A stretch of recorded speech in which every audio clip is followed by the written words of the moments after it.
Salem, Massachusetts is a city with a well-known and sad history, which is also a place that people come from all over the East Coast to visit in October.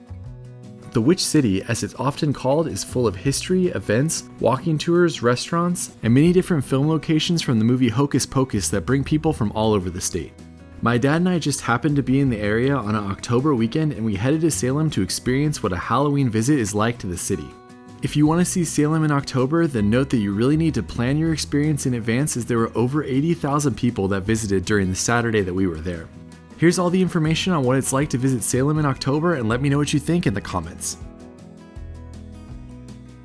Hey guys, I'm here with Pops. We're finishing our New England road trip with a day in Salem, Massachusetts in October. We arrived at around 7:30 a.m. as we had heard horror stories about how much traffic there was getting into the city. We parked our car in a parking lot that cost $30 a day. This is the memorial for those that died during the Salem Witch Trial. Each one of those benches represents a person. This memorial is dedicated to the 20 people who lost their lives during the Salem Witch Trials in 1692. Each of the benches represents a person, and it has their name and the day that they died. People come from all over to leave flowers and other trinkets at the memorial. It's definitely a sobering place, and I'll leave a good history video that you can see in the description if you want to learn more about it. We wanted to start the video with a visit to the memorial because even though this is a fun city to visit in October, it is a really sad part of history, so it's good to at least know that before exploring the rest of the city.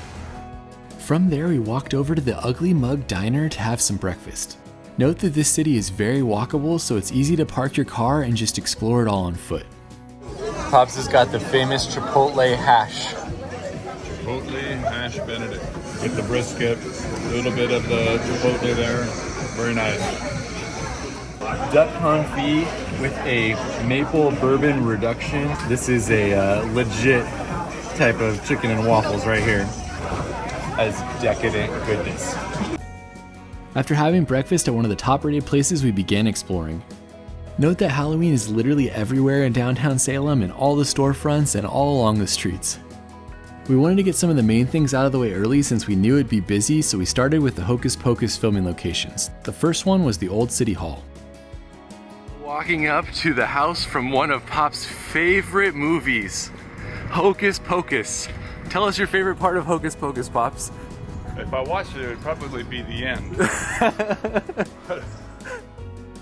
If you're a fan of Hocus Pocus, this is one of the buildings from the movie. Right next to the Hocus Pocus house is the Witch House, which is the most popular place that people take pictures, and the only house that's connected to the Salem Witch Trials.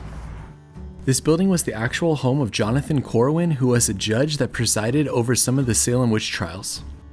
It's probably the most visited and photographed location in Salem, and there were times we walked by it later in the day where there were hundreds of people waiting in line to take a photo. You can actually tour the house, and I tried to figure out when tickets were going to go on sale, but the website was a little bit confusing and I missed them.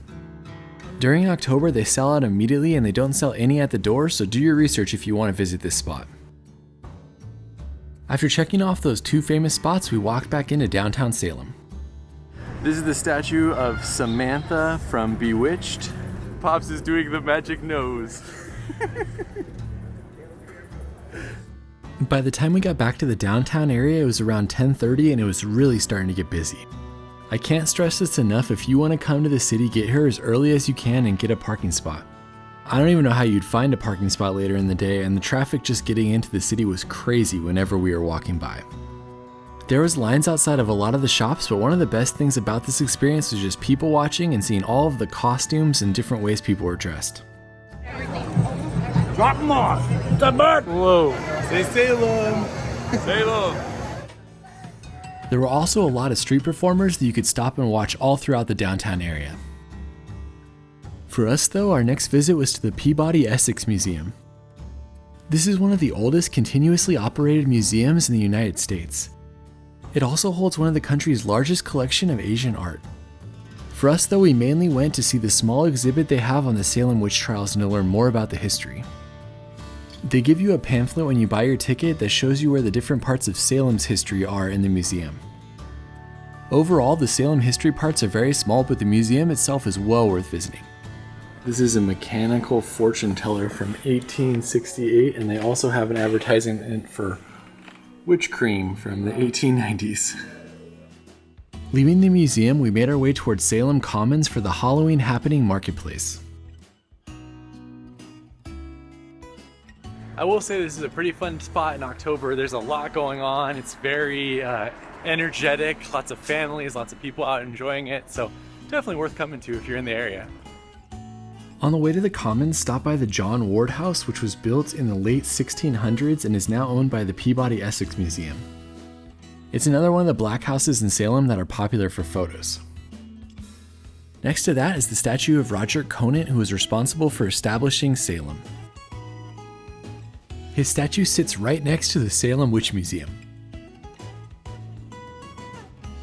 We were going to go to the Witch Museum, but I heard online that it was a little hokey, so we decided to skip it. Plus, it sold out at like midnight last night, so if you want to do it, be sure you get your tickets in advance. Now we're exploring the Commons. The Commons is a great little park right near downtown Salem, and during this time of the year, they have a Halloween Happenings Marketplace. The marketplace was massive with many different vendors selling all sorts of different things. Plus, they had many different photo opportunities, and they had an area with lots of different fair foods. You know, anything deep fried that you could possibly want. We didn't stay for too long as we had more spots we wanted to see, so we made our way back through downtown Salem. As you can no doubt see, it is now noon and Salem is completely packed. Our walk took us past the Witch House and the Hocus Pocus house, and they were packed with people. There was easily a line of 100 people outside of the Hocus Pocus house. Our next stop was to walk to Proctors Ledge, which is where there's another memorial and where the actual hangings took place. We've been walking for about a half mile past the downtown area of Salem, and we're almost at the memorial. What's crazy about this one is that it's located basically right behind a Walgreens. We've made it to Proctors Ledge. This memorial was created in 2016 after researchers figured out that this was the exact spot of the hangings. The memorial is simple and well done with 19 names each etched in a rock. The reason there's only 19 names here instead of 20 at the other memorial is that only 19 of them were hanged and one was pressed to death. From there we took an Uber about a mile and a half away to the Pilgrims Village. This is a living history museum that shows the city how it was in the 1600s. It's also a film location for the movie Hocus Pocus, and it was incredibly packed. There was lines of 50 to 100 people to go inside of each of the buildings. Because of that, we only waited to go inside one of the buildings and we didn't stay very long before continuing on. So that was not ideal. That was one of the busier times we've had so far today. Couldn't really get in anything, you had to wait in line, so definitely come early if you can. Now we gotta walk a mile back to the city. One of the best things about being here in October is you get to see a little bit of the fall colors the area is known for. It's a mile and a half to get back to the city, and it's a $30 Uber ride with how much traffic there is, so we're walking. My dad and I ended up doing about 8 miles of walking on our day in Salem. I cannot stress this enough, if you're coming to Salem on a weekend in October, get here as early as you possibly can. The traffic was horrendous the rest of the day. We made it back to Salem. It is absolutely packed here now. We're exploring the Maritime National Historic Site, and then we're gonna go to this house, the Seven Gables, and then we have one more thing after that. I love lighthouses, so I was excited to learn that there's an old historic ship and a lighthouse that you can see in this area that's run by the National Park Service. There are also a few historic structures you can see at the park. That being said, the ship is definitely the highlight, and it's a recreation of a ship that would have been used in the 1700s.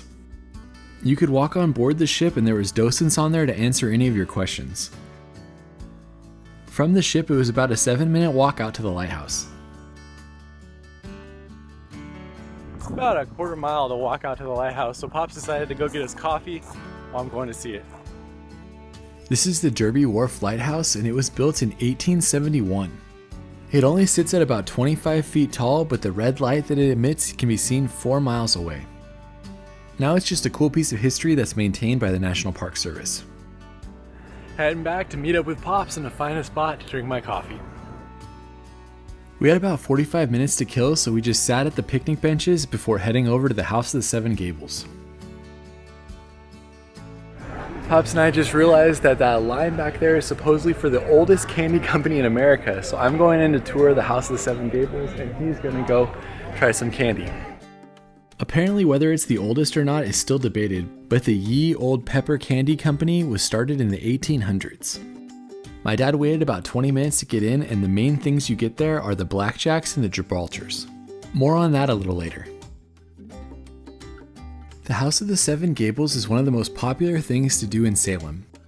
I had to get tickets in advance, and I was only able to get one ticket for the tour, and so I went on the tour and my dad just explored the grounds. This house was made famous by Nathan Hawthorne's 1851 novel, The House of the Seven Gables. The house was going to be demolished in the early 1900s, and a woman who loved the story bought it and recreated it like it would have been in the novel. On the tour, you get to learn all about the house and the story, and even walk through a secret passageway. No videos allowed on the tour, but some photos. That was a great tour though. Really interesting history, definitely worth taking while you're in Salem. Pops went to the oldest candy store and he got us the Gibraltars, which is what they made originally. There's lemon and peppermint, so we're gonna give them a try. Oh. So. That's some 200-year-old candy right there. Yeah. 200-year-old candy recipe. Very nice. Smells a little bit like the pine sol that you would use to clean your bathroom. It's almost like a meringue or something. That's actually very good. I'm pleasantly surprised. Yeah. I liked it too. So the story goes that the other candy was too feminine, so in the 1840s or something, they got bought and they decided to make a more masculine candy, which is what this is. Sweet, molasses-y. I like the other one better as well. I guess I'm more a feminine candy fan, apparently. Yeah, I'll be feminine too.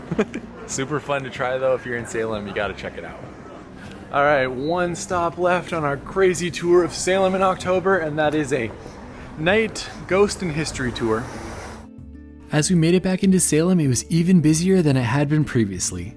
Also, there's dozens of different tour groups that take walking tours of the city. When we were walking around, we probably ran into another 6 or 7 groups. It's one of the most popular things to do in the city though, so if you want to do it, be sure to book it in advance. Overall, we enjoyed ours as it was about an hour long and it had lots of interesting stories about the city's history and its ghosts. That's it for our one full day in Salem. Overall, fun experience. I'm not sure I'm coming back on another October though. We'll see you on the next one.